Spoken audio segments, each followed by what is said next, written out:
My name is Daniel, and this story began on the day I found an old photograph in my father's room.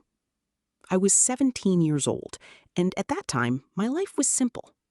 My father and I lived in a small house near the sea. Most days felt the same. I went to school in the morning, came home in the afternoon, and helped my father with his small repair shop in the evening. My mother had died when I was very young, so I had almost no memories of her. My father never talked about her very much, and I had learned not to ask too many questions. But one rainy Saturday, everything changed. My father was working in the shop when he suddenly asked me to clean the storage room upstairs. There were many old boxes in that room, and most of them had not been opened for years. I moved some boxes and found a small wooden case under an old blanket. The case was locked. I looked at it for a moment and wondered what was inside. Then I noticed a small key on the floor. I opened the case. Inside, there were some letters, an old watch, and several photographs. I picked up the first photograph. It showed my father when he was much younger. But he was not alone. Standing next to him was a woman I had never seen before. She had long, dark hair and a small smile. On the back of the photograph were 4 words. "Please forgive me, Daniel." My heart stopped for a moment. My name was Daniel. Why would someone write my name on an old photograph? And who was this woman? I took the photograph downstairs and waited for my father to come home. When he finally entered the house, I showed it to him. The moment he saw the photograph, his face changed. He became very quiet. "Where did you find this?" he asked. "In the storage room." "Where did you find this?" he asked. "In the storage room." He took the photograph from my hand. For a few seconds, he just stared at it. Then he put it inside his jacket. "Forget about this," he said. I had never heard my father speak to me like that before. "Who is she?" I asked. "It doesn't matter." "But she wrote my name on it." My father looked at me.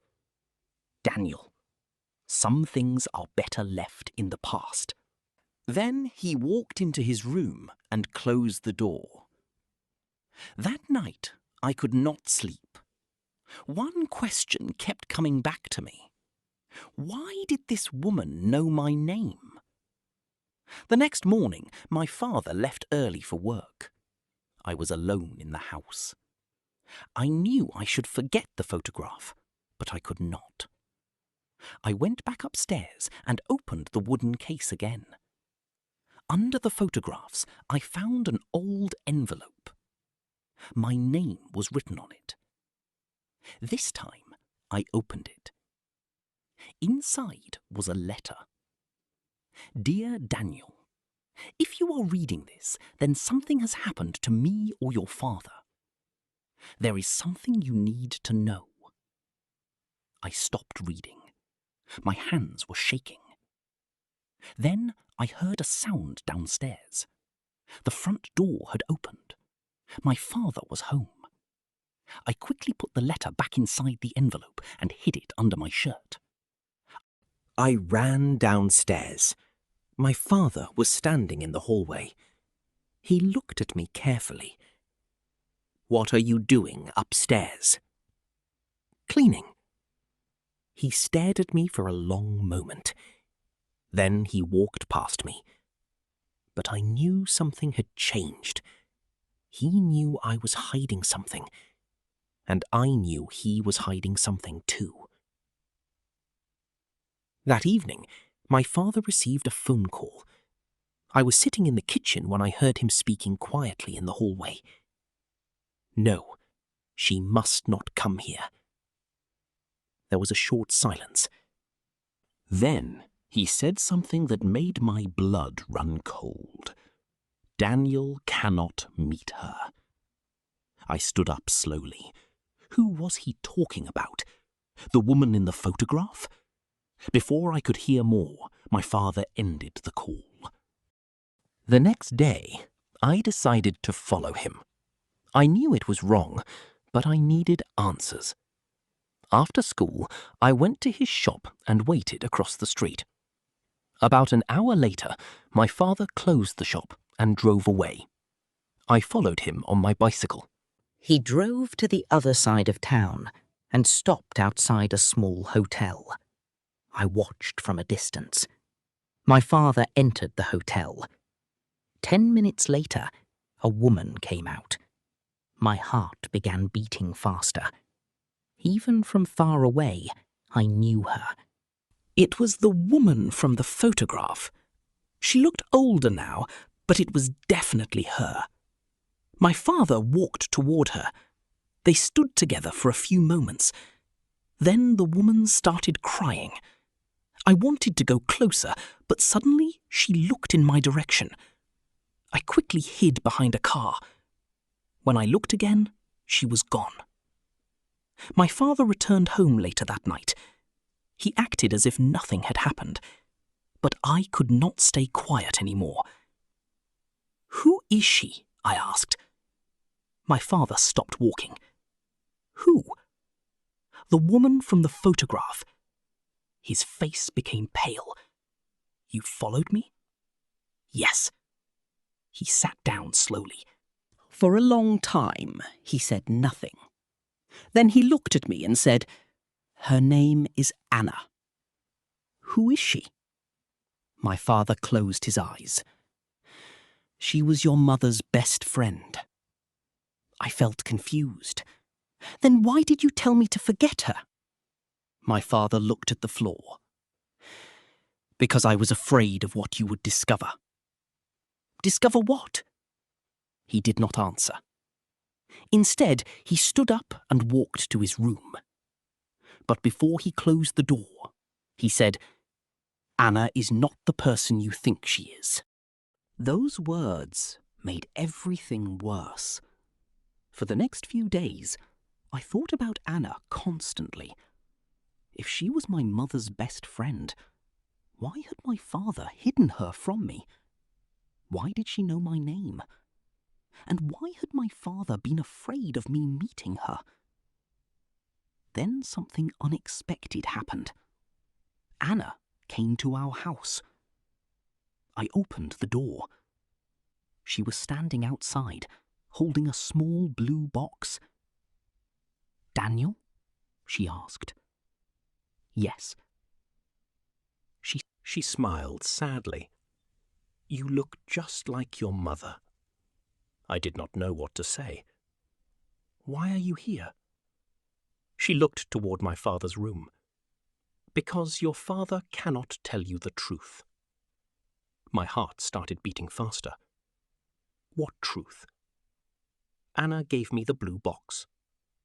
Your mother left this for you." I opened it. Inside was a small silver key and another photograph. This photograph was different. It showed my mother holding a baby. The baby was me. On the back were the words, "One day he must know." I looked at Anna. "Know what?" She took a deep breath. "Daniel, your father is not your real father." I could not move. For a few seconds, I couldn't even understand the words. "What did you say?" "Your real father died before you were born." I felt like the room was moving around me. "Then who is my father?" Anna looked at the hallway. "The man you call your father adopted you." I wanted to believe she was lying. But then she gave me another letter. It was written by my mother. I opened it with shaking hands. "My dear Daniel, if you are reading this, you are old enough to know the truth. The man who raised you is not your biological father, but he is the man who saved your life." I looked at my father. He was standing in the doorway. Tears were running down his face. "Your real father was a dangerous man," he said. "He wanted to take you away from your mother. She was afraid he would hurt you. So I promised her I would protect you." I looked at him. "Why didn't you tell me?" "Because your mother asked me not to." He took a slow breath. "She wanted you to grow up without fear." I looked at Anna. "And you knew all this?" She nodded. "Your mother asked me to keep the letters safe." I looked down at the photograph again. Suddenly, all the strange things from my childhood made sense. Why my father never talked about my birth. Why there were no photographs of my real father. Why Anna had disappeared from our lives.